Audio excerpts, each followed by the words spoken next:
pessoal, tudo bem, gente? Como vocês estão?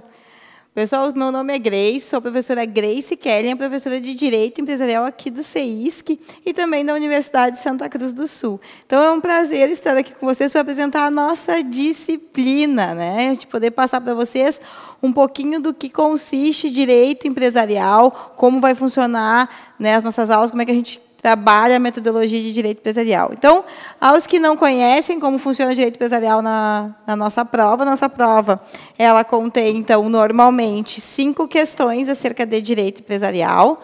Então, nós distribuímos o nosso conteúdo de direito empresarial em 6 grandes conteúdos. Olha só, nós vamos sempre trabalhar com teoria, cambiário e títulos, eu ia colocar. Cambiário. Eu queria colocar títulos aqui do lado. Ou títulos, né? Depende do local onde vocês estão. Tem algumas faculdades que chamam de títulos de crédito, outras chamam de cambiário, tá? Lei de recuperação e falência, lei de propriedade industrial, contratos e societário. Então, nós normalmente dividimos o nosso conteúdo nessas 6 grandes, esses 6 grandes conteúdos aqui, né, para abordar a forma como a gente trabalha.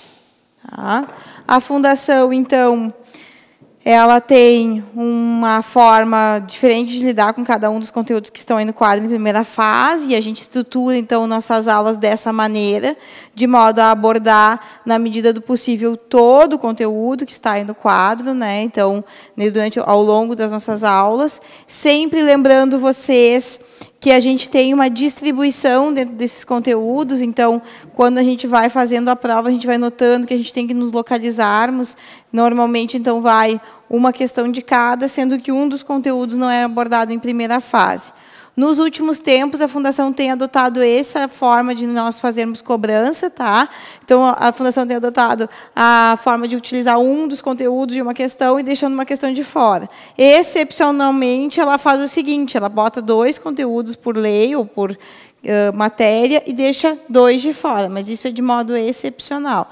Nos últimos exames que a gente tem notado, então, que ela vem questionando. Como é a nossa prova, né? Como é que a gente tem que se preparar? A nossa prova é uma prova muito mais conceitual, embora nós tenhamos problemáticas, não são problemáticas grandes, são problemáticas que eu considero de pequeno a médio tamanho.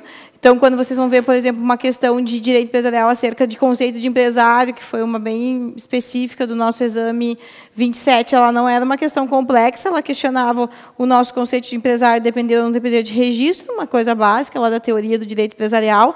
Ela trouxe um pequeno enunciado contando a história do empresário e perguntou, então, se era caso de registro ou não. Uma questão super interessante, inclusive, que eu sempre tenho mencionado aí para vocês nas nossas aulas. Como a gente também trabalha, né, até para os que não me conhecem, a gente tem um modo mais leve de ver o direito empresarial, como eu gosto de brincar, tá? Então, a gente tem até uma hashtag, que é empresarial de leve, que é uma hashtag que eu trabalho aqui no curso, que é tentar tornar esse conteúdo, que para muitos de vocês aí se torna um conteúdo pesado, um conteúdo complexo, um conteúdo mais acessível para o dia a dia de vocês, já que muitos de vocês não trabalham nessa área empresarial. Então, nós temos aí nosso programa, sempre que um conteúdo ele se torna de grande valia para vocês, a gente utiliza a nossa outra hashtag, que é muito, muito importante, ou seja, hashtag MMI. Então, eu sempre assinalo aquele conteúdo.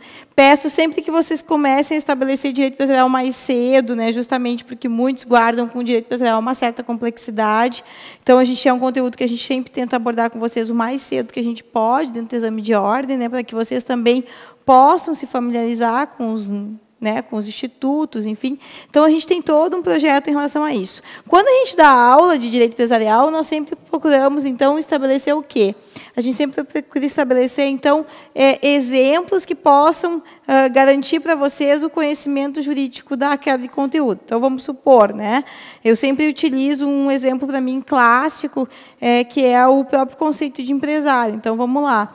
Ó,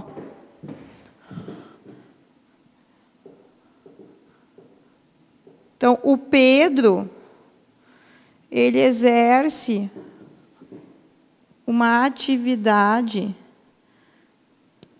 no ramo varejista,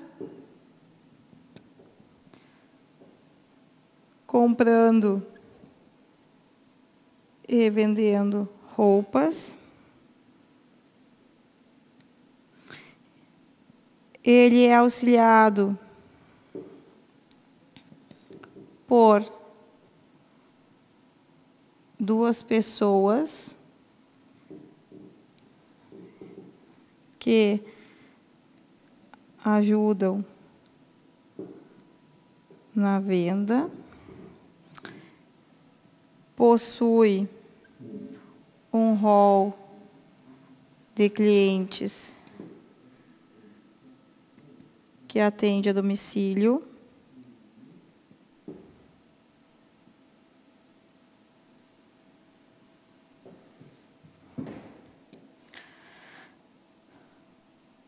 Utiliza-se da internet para venda e fez cursos na área para melhor atender sua clientela. Então, vamos lá. Com esse exemplo, gente, a gente vai extrair o quê? O conceito de empresário. Então, quando a gente vai trabalhar direito empresarial, a gente tem tentado, na medida do possível, sempre trazer para vocês informações exemplificadas, em que nós vamos extraindo de dentro daqueles exemplos o conteúdo que a gente quer, justamente para quê? Para que aquele conteúdo, para vocês, ele se torne um facilitador. Tá? Ele se torna, esse conteúdo fique mais próximo, ele realmente tem uma leveza que daqui a pouco vocês não encontrariam em outro local, ok? Então, vamos lá. Ó. O Pedro, ao fazer o exercício de uma atividade no ramo varejista, ele fez o quê? Ele fez uma atividade econômica. Tá? Qual foi a atividade econômica do Pedro, né? Ele está, então, na circulação de bens. Porque o conceito de empresário é o seguinte, ó, atividade econômica organizada para a produção e circulação de bens ou serviços. Ao estabelecer essa atividade no ramo varejista, econômica, ele vai estar aí trabalhando, então, com uma atividade, ao exercer uma atividade no ramo varejista, ele vai estar exercendo uma atividade econômica de compra e venda de bens, tá? De compra e venda de bens, tá? Então, vejam, aí ele vai estar lá comprando e vendendo roupas, que esse é o objeto dele. Ele tem o auxílio de 2 pessoas. Ele possui um rol de clientes que ele atende o domicílio, ele se utiliza da rede para fazer isso, e ele, então, faz cursos de capacitação para melhor atender os seus clientes. Quando ele faz isso, gente, ele consegue fazer algo que a gente chama, dentro do conceito de direito empresarial, de organização. Ou seja, ele faz uma atividade econômica organizada. O que é uma atividade econômica organizada, né? É aquela atividade, então, que ele consegue reunir o quê? Os fatores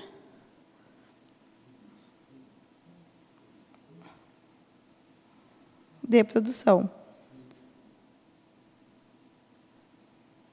Mão de obra, insumos,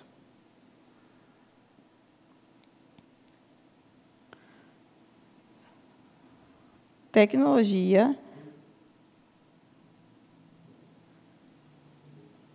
e capital. Veja, ao fazer essa manobra aqui do quadro, a gente percebe que o nosso Pedro, ali, que é o nosso empresário individual, conseguiu reunir o quê?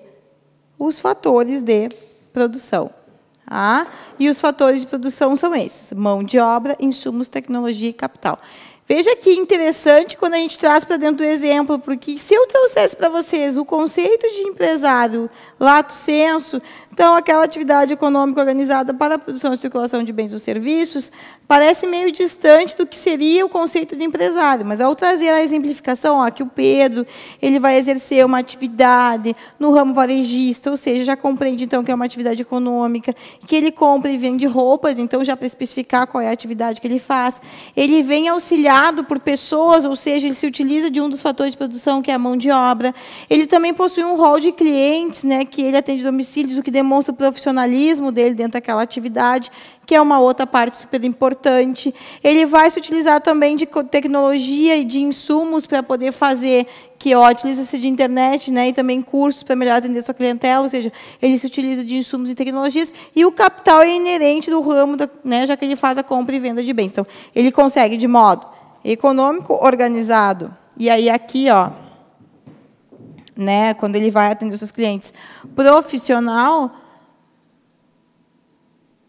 exercer essa atividade. Ora, se o Pedro está sozinho dentro da atividade, né, que ele não tem um auxiliar para o exercício da atividade, porque, na verdade, essas duas pessoas que estão aqui com ele são empregados, né, são pessoas que foram colocadas ali como empregados. Se o Pedro está sozinho, o Pedro vai acabar fazendo essa atividade na modalidade individual.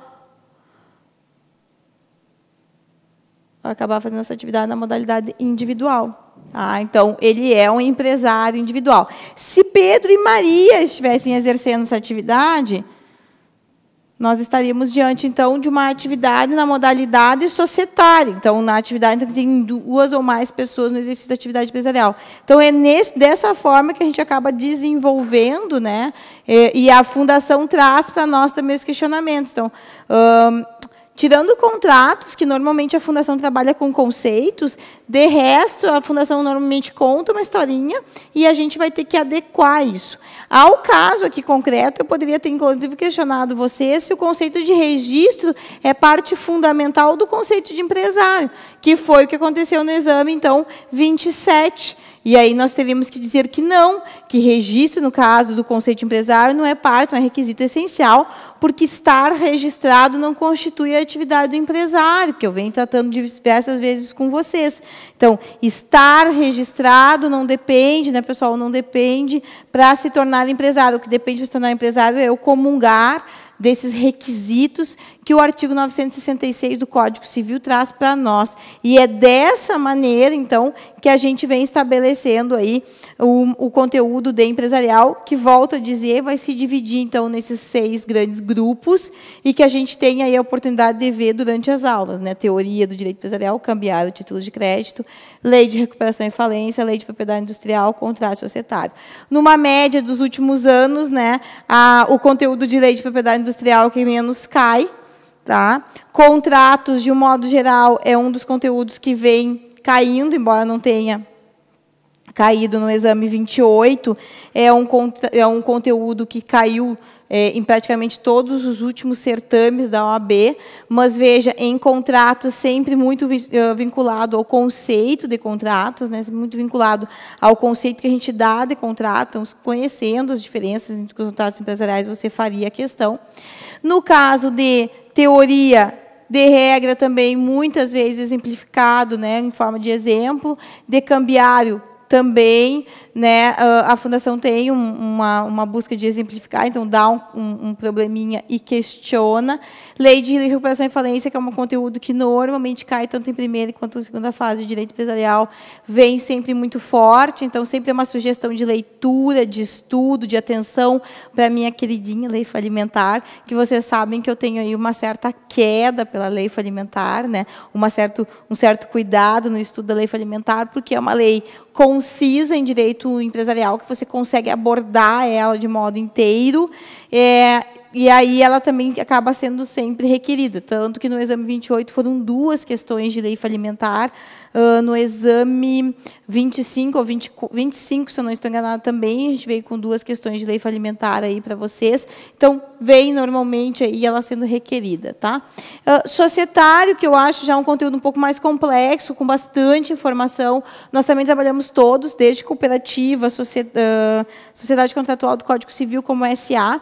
Também é um estudo que a gente tem que começar cedinho, né, para poder pegar bem, que é justamente saber diferenciar o exercício de uma atividade empresarial empresarial em conjunto com outra pessoa, como seria se Pedro e Maria estivessem aqui nessa atividade, seja uma atividade de natureza simples, ou então uma situação de natureza cooperativa, que foi o que aconteceu no nosso exame 27, que questionou, então, acerca das nossas cooperativas, tá? Que são, né, as formas, as modalidades de cooperativa. Então, nós temos aqui, sim, várias formas de trabalhar direito empresarial, mas sempre colocando essas formas de trabalhar direito empresarial e distribuindo o nosso conteúdo, né, na forma como eu expliquei aqui para vocês, de modo a que vocês realmente desenvolvam o raciocínio de direito empresarial e consigam aprender o conteúdo. Além disso, né, gente, eu lembro vocês que a gente sempre tem aí várias dicas nas redes sociais, e especialmente no Instagram da Prof. Né? Então, vocês vão ser sempre muito bem-vindos no nosso Insta, tá? @prof.grace.kellen, tá? Que também vocês podem utilizar a fanpage do Facebook, que também é Prof. Grace Kellen.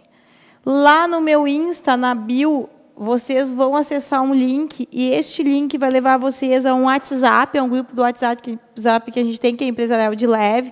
Vocês também vão ser muito bem-vindos às discussões que nós temos lá, além de todo o material que a gente disponibiliza, os mapas mentais e mapas conceituais acerca de direito empresarial, além das meus stories, das minhas dicas, enfim, que a gente está sempre aí trazendo para vocês, para que a gente possa atingir o nosso objetivo final empresarial em primeira fase, que é sempre termos pelo menos 3 das nossas 5 questões de direito empresarial. Então, nós temos uma meta sempre, que é uma meta a ser batida, que é nós atingirmos 3 das 5 questões que a gente vai fazer aí, que a gente tem previstas para nós em todos os exames. Lembro também, gente, que, por vezes, empresarial cai de modo transversal em outros conteúdos. Então, atentem para isso quando vocês estiverem estudando para empresarial, né? Pode cair em processo, pode cair em direito civil, enfim, conteúdos nossos aqui, que de modo multidisciplinar também podem se encontrar em outros conteúdos, né? Não bem específicos nossos, mas em outros conteúdos, justamente pelo caráter da própria disciplina, que aborda aí diversos conceitos, tá? Eu espero, então, que vocês tenham gostado aí da nossa explicação, como é que foi distribuído, como é que faz, então.